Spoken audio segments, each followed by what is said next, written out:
یونس علیہ السلام کی قوم کے بارے میں ہم جانتے ہیں کہ یونس علیہ السلام اپنی قوم میں تھے اور قوم والے نہیں مان رہے تھے، تو یونس علیہ السلام نے اللہ کی وحی کے بغیر کہہ دیا لوگوں کو فلاں ٹائم فلاں وقت میں عذاب آ جائے گا، اور اس قوم سے ناراض ہو کے چل دیے۔ جب وہ ٹائم آیا تو بادل آ گئے اور ایسے آسمان ہو گیا کہ اللہ کا عذاب آ رہا ہے۔ تو وہ یونس علیہ السلام کی قوم نے، سب نے، مرد عورتوں نے، سب نے اللہ سے معافی مانگنا اور توبہ کرنا شروع کر دی۔ اللہ نے عذاب کو ہٹا لیا۔ یونس علیہ السلام قوم سے جا چکے تھے، وہاں انہیں پتہ چلتا رہا، خبر ملتی رہی کہ اللہ کا عذاب ٹل گیا ہے، تو وہ ناراضگی سے واپس نہ جا سکے اور ناراض ہو کے چل پڑے۔ تو آگے ایک کشتی میں سوار ہوئے، کشتی کے ذریعے آگے مچھلی کے پیٹ میں چلے گئے، وہ واقعہ معروف اور مشہور ہے۔ تو یہ قوم اللہ تعالیٰ کا عذاب دیکھ کے ایمان لے آئی، اور اللہ تعالیٰ کا عذاب دیکھنے کے بعد اللہ نے توبہ کی بنیاد پہ عذاب کو ہٹا لیا، اور اللہ تعالیٰ نے صراحت کی ہے کہ یہ اللہ نے دنیا کے عذاب کو ہٹایا تھا۔ آخرت کا عذاب اب اگر توبہ کر چکے ہیں اور دنیا کا عذاب ٹل گیا تو آخرت کا بھی ٹل جائے گا۔ ہاں، اگر کسی انسان نے دوبارہ نافرمانیاں کی، غلط کام کیے، تو آخرت کا عذاب ہو سکتا ہے۔ یعنی دنیا میں اللہ نے رسوائی ہٹا دی، آخرت کا ذکر نہیں کیا۔ آخرت ڈیپینڈ کرتی ہے اعمال پہ، اعمال جو تھے ان کے نتیجے میں آخرت میں فیصلہ ہوگا۔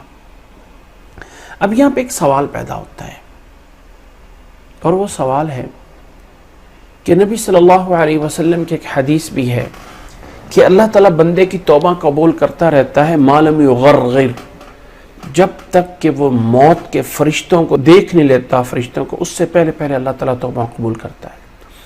جب انسان موت کے فرشتوں کو دیکھ لیتا ہے تو پھر کوئی توبہ نہیں ہوتی ہے۔ فرعون نے جب غرق ہو رہا تھا تب کہا تھا لا الہ الا آمنت انہ لا الہ الا الذی آمنت بہ بنو اسرائیل، تو اس کا ایمان قابل قبول نہ ہوا۔ تو یونس علیہ السلام کی قوم کے لیے کیا تھا؟ کیا ایک ایسا تھا کہ اللہ کا عذاب آ چکا تھا، ایک ایسا مرحلہ آ گیا تھا کہ جس میں اللہ کا عذاب نظر آ گیا، اور اس موقع پہ ایمان لے کے آنا فائدہ مند نہیں ہوتا؟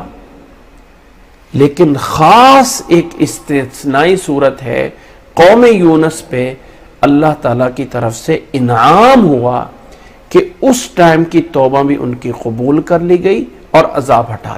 دوسری بات یہ ہے کہ قوم یونس پہ جو عذاب آیا تھا، ابھی یہ وہ عذاب وہ نہیں آیا تھا جو عذاب ہوتا ہے۔ انہیں لگا تھا کہ عذاب آ رہا ہے، اور اس کیفیت آنے، اللہ تعالیٰ کی نشانی، غیب کی وہ چیز دیکھنے سے پہلے وہ ایمان لے کے آ گئے تھے، اور ان کا ایمان قابل قبول ہو گیا۔ تو ان دو چیزوں میں سے کیا ہے؟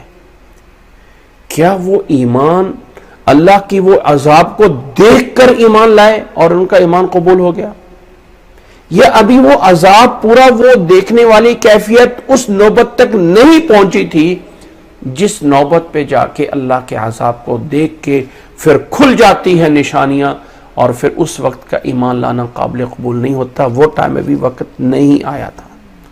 ان دونوں میں سے کیا ہے؟ ویسے جو قرآن مجید کے غور کرنے سے سمجھ آتی ہے وہ یہ ہے کہ یہ دوسری والی چیز تو سب لوگوں کے لیے ہے نا۔ کوئی بھی انسان موت سے پہلے توبہ کر لے تو توبہ قابل قبول ہے۔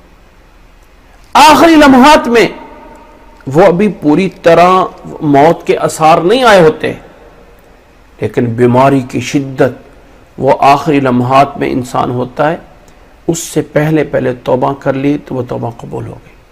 یہ تو سب کے لیے ہے۔ تو پھر قوم یونس کے لیے خصوصی چیز کیا ہے؟ تو پھر ان کے لیے خصوصی چیز یہ ہے کہ وہ اللہ کا عذاب ان پہ پورا ظاہر ہو چکا تھا، وہ ٹائم گزر گیا تھا، اب ان کے اوپر سب کچھ عیا ہو گیا تھا، یہ ٹائم آ گیا تھا کہ اس ٹائم کا ایمان لے کے آنا قابل قبول نہیں ہوتا۔ لیکن قوم یونس کو ایک استثنائی صورت اللہ کے فضل سے حاصل ہوئی تھی، اور اس ٹائم کا ایمان لانا بھی ان کا قابل قبول کر لیا گیا تھا. اور یہ ایک کیفیت، یہ ایک حالت اللہ تعالیٰ نے قوم یونس کے لیے استثنائی طور پہ دی تھی، کیونکہ قرآن مجید کہہ رہا ہے کہ عام تو سب کے لیے ہوتا ہے، لیکن یہ خاص ہے کہ کوئی ایک ایسی قوم اللہ کے عذاب کے دیکھ کے ایمان لے آئی اور اس کا ایمان فائدہ مند ہو گیا ہو، گویا کہ باقیوں کے لیے نہیں ہوتا. ہاں قوم یونس کے لیے ہوا تھا. تو یہ اللہ کا فضل ہے، اللہ کی رحمت ہے.